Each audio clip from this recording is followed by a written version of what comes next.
La calle 2 de Abril de la capital oaxaqueña es ahora una vía de salida del centro histórico. Antes, durante la época de la colonia, muchas de las calles del centro de la ciudad eran pintorescos caminos adoquinados que serpenteaban hacia el Cerro del Fortín y el río Atoyac. En los tiempos en que la corriente eléctrica no había sido instalada en la ciudad, rondaban los serenos, personas que patrullaban las calles portando un farol y que anunciaban en la quietud de la oscuridad las horas y mantenían vigilados los barrios de la población. La tragedia comenzó cuando a uno de estos serenos lo asesinaron misteriosamente en medio de la bruma y del silencio, en este callejón donde se le encontró apuñalado, dicen, sin que tuviera este hombre algún enemigo en realidad. Muchos afirman que esa noche poseía algo en particular, pues había una niebla espesa en las calles y un silencio raro. Además, el cielo era aún más oscuro que otras noches, y que en las calles se escuchaban los pasos ligeros del sereno, que anunciaba, como todas las noches, la hora exacta. Y fue en una de las últimas campanadas del viejo reloj de la catedral, cuando a punto estaban de dar las manecillas la medianoche, cuando el sereno dijo, y esta última palabra fue densa y casi tétrica, y de pronto, de entre las calles se escuchó un lejano y desgarrador, en un tono angustiante, como si ese grito se pudiera traducir como la última exhalación para pedir ayuda, y después solo se oyó un silencio, y tras este un coro de aullidos de perro, como si adivinaran el asesinato de un buen hombre, para luego volver a otro silencio casi sepulcral. Luego, por este misterioso callejón del 2 de abril, iba corriendo, entre bailando y como volando, una sombra, deslizándose a toda prisa, jugando con las otras sombras y las luces de los faroles en las calles de la localidad.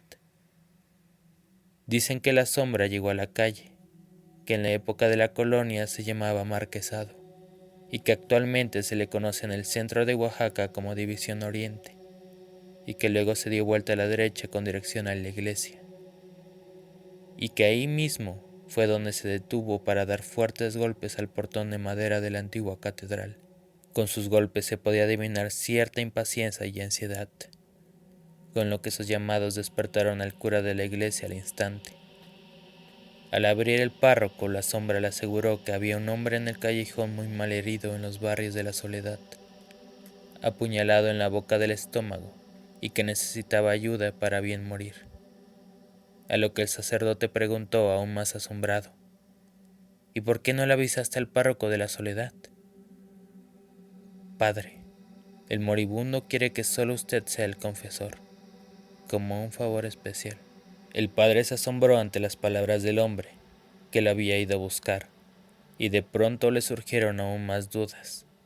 Sin embargo, no se negó ante la ayuda pedida, y fue a su habitación por algo con que abrigarse, para acompañar a aquel hombre de intempestuosa llegada. Iba caminando deprisa en una noche que se le figuró tétrica, pues la urgencia era confesar a un hombre que agonizaba.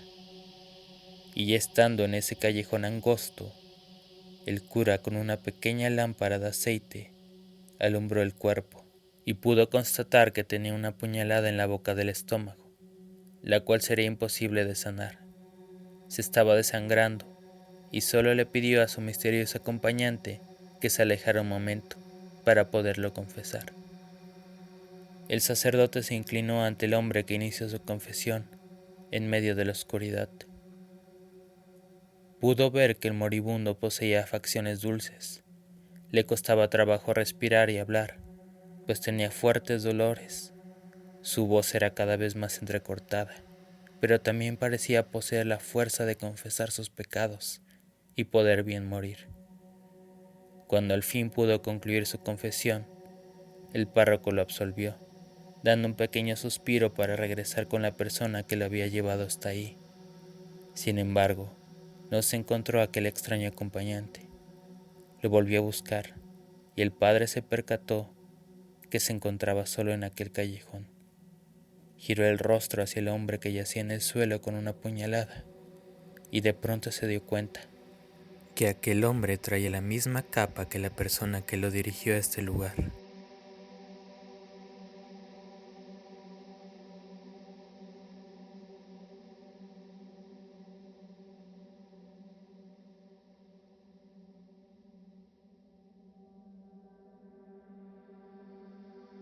La historia de México habla mucho sobre la Malinche, una bella indígena que fue vendida como esclava y sirvió de intérprete para Hernán Cortés, pues sabía hablar maya y náhuatl a la perfección. Dicen también que Hernán Cortés y la Malinche se enamoraron, y ella fue duramente criticada. También de este personaje proviene el término peyorativo malinchismo, es decir, la preferencia sobre lo extranjero que sobre lo nacional. Esta leyenda que a continuación se contará es muy similar. Pongan mucha atención, porque este mito trata sobre una historia similar en Oaxaca, que habla sobre una mujer indígena que conoció en Oaxaca a un soldado español, del que se enamoró, y como castigo fue transformada en una víbora. Ella se encontraba comprometida con un hombre de su misma raza, de la alta nobleza. Sin embargo, la doncella, al hacer un primer contacto con los españoles, se enamoró a primera vista de un soldado. Por más que la razón le prohibiera fijar los ojos en alguien de cultura distinta, ella no dejó de pensar en él, en su acento al hablar, del tono apiñado de su piel y de sus ojos profundos, adornados de pestañas negrísimas y tupidas. Pudo más la atracción que los compromisos arreglados, porque los encuentros con el español fueron furtivos y emocionantes, pero fue una ocasión en que la doncella y el español fueron descubiertos, y las envidiosas fueron con el chisme con sus padres. A ella la reprendieron, la castigaron y la encerraron por más de un mes en sus habitaciones, para que recapacitara. Mas la obsesión de la indígena por el español era más fuerte, así que se siguieron viendo de nuevo a escondidas. Una vez más fueron sorprendidos, pero en esta ocasión el castigo fue mayor, puesto que la bella indígena fue juzgada por los sacerdotes mixtecos, quienes enfurecidos con la acción de la joven estudiaron el caso y después de analizarlo decidieron convertirla en una serpiente, que arrastra su cuerpo por siempre, exiliándola además, pues debía vivir en la parte poniente de la región, donde en la actualidad existen aún ruinas del pueblo mixteco.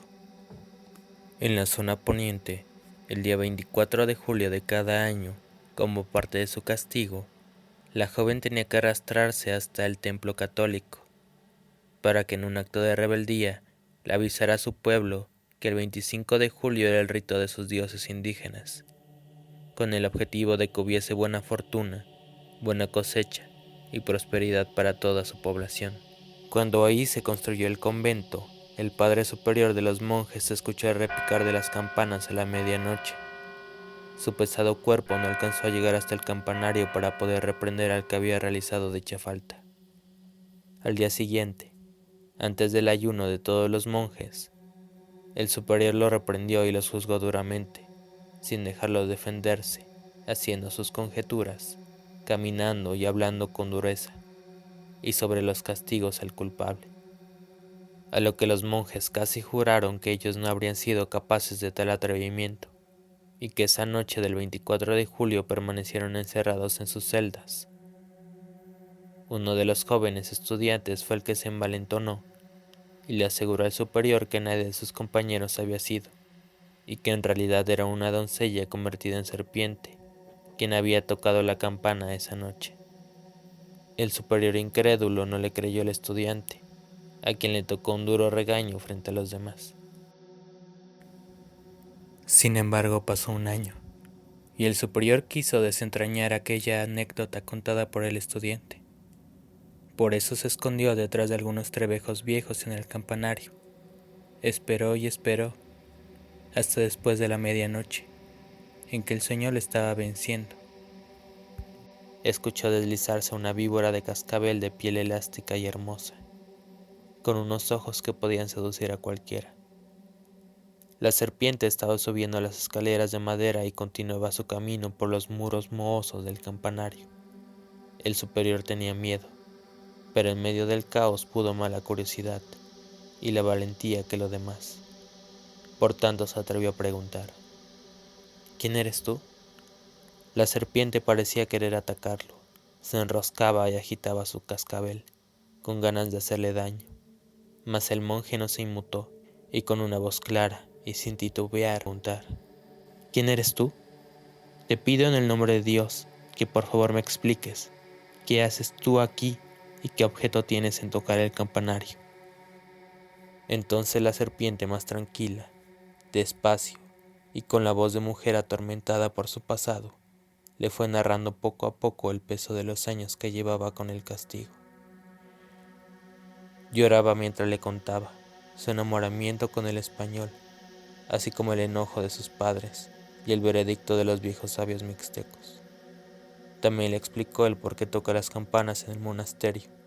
Ella debía recordarle a su pueblo indígena que en ese lugar se realizaban rituales a sus dioses para una mejor siembra y una mayor prosperidad, y que el castigo solo se levantaría si un hombre de alma buena y corazón valiente le creyera la historia para retirarle el castigo.